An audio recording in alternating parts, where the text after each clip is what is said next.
Well, Aaron, what a game, what a finish. Just your reflections on that. Yeah, I think it was a tough wicket more or less the whole way through.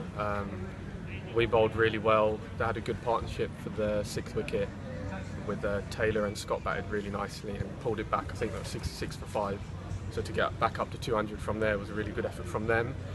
And then I think you could always tell from 5 overs in, there was a little bit in the wicket, nipping, spinning, that it was going to be a bit of a nail biter and it was going to come right to the back end. But we always said that, made sure we just took it as deep as we possibly could, knowing it wasn't the easiest of wickets, and their guys bowled really well. Taylor, Van Buren, Smith all got wickets, bowled really tightly, so it wasn't easy to get away either. Yeah, obviously delighted to get the win on the board. Because right from the start of the Gloucestershire innings, Shane and Ben Allison were beating the bat a couple of times, weren't they? They got to 46, I think, before losing their 2nd wicket, but they may so easily have lost another couple between then and that. And then, as you say, we reined it back in, didn't we? You and Harmy did the business there, keeping it tight. And I guess at the halfway stage, we were satisfied with the Gloucestershire total. Yeah, I think so. I think any 50 over game where you're only chasing 4 and over, irrelevant of the wicket, you're always happy. So we always back ourselves to chase any total down, but at the halfway stage, we were quietly confident. We probably didn't think it was going to get as tight as it did, and maybe we thought the wicket was going to get a bit better when we batted, but it wasn't the case, and it stayed, like I said, pretty similar all the way throughout. Given those conditions, Tom batted superbly, didn't he? Yeah. I mean, his innings fashioned the win. We needed that. Contentiously run out. I don't suppose you want to particularly comment on that, but it did look as if a bail had already been removed. Yeah, I'm not entirely sure what happened with that, but I think it'll make the coach journey a lot easier now that we won. It would have been a tough one, running out the skipper on 80 when he's batted, so like you said, so beautifully for that period of time. He batted seriously well. I think when he got out, he'd scored more than half of our runs, and he played seriously well on a wicket that wasn't easy at all. So yeah, he's batted really beautifully this tournament, this whole season, so not surprised that he batted that well. Now, when Shane Snater came out to join you at the crease, I think, the odds appeared to have favoured Gloucestershire.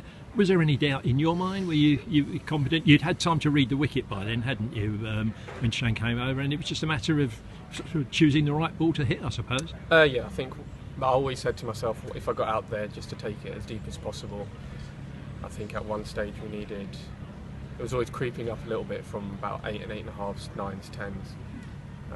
But you're never more than a couple of lusty blows away from being back in the game. So I think for us, for Shane and I, it was just making sure we stayed calm, watched the ball, and just take it as deep as we possibly could, because it's always, obviously you don't want it to go right down to the wire like it did, but I think today showed that was the right option. And I know you're not one to sort of go out your way to look for glory, but were you quite happy to stand at the non-strikers end to see Shane hit the winning runs? Yeah, I was delighted that he got to do that. I think he'd played a couple of good shots that either hit the fielder or didn't quite go where he wanted, and he got a little bit unlucky, and the game probably would have been over a lot sooner. So yeah, I was delighted for him. We weren't quite sure what was coming down that last ball, but we just said we're going to run no matter what, but yeah, finished off in style. Yeah, it does seem an option, doesn't it? But so many times you've seen the last ball, that sort of cut down to the third man area can be so rewarding, as Harmy's known in the past, a few of us. Just mention your batting there, that your 30 odd there was the highest list A score. Your batting tends to go a little bit under the radar, I think, overshadowed by your bowling. Maybe you don't get so much chance to bat, but obviously batting is a major part of your game, isn't it? Yeah, I think I felt a little bit disappointed the Worcester game. I gave my wicket away cheaply when we were in a bit of trouble. Sort of reflected on that, and this time made sure that if I did get in, like I said, just take it as deep as possible, and what will be will be. If you watch the ball hard and make sure you're there at the end, then hopefully you'll be somewhere near the total. Yeah, when I say major part of your game, I mean obviously your bowling is there, but you should be genuinely considered an all-rounder, shouldn't you, rather than a bowler who can bat a bit? Thanks, that's nice of you to say. I think probably need to score a few more runs first, but yeah, I can definitely hold it. So as long as I can keep performing to the best of my ability, then you never know. 4 wins out of 5 now. Games keep coming thick and fast up to Durham for Sunday's game. A win like that puts so much heart and confidence into everybody, doesn't it? Yeah, we had a similar one at Hampshire, not quite as close, yeah, we chased that 7 down this game, and then a couple of comprehensive wins. So yeah, the group's really happy, very confident, and look forward to attacking the rest of this comp. Yeah, you mentioned that Hampshire one. Perhaps you're just the man when a potential crisis is looming as you walk out with a bat and see us through. I'm not sure about that quite yet, but leave it to the other lads.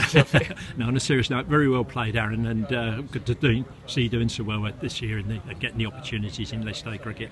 Well played. Look forward to talking to you again soon. Cheers.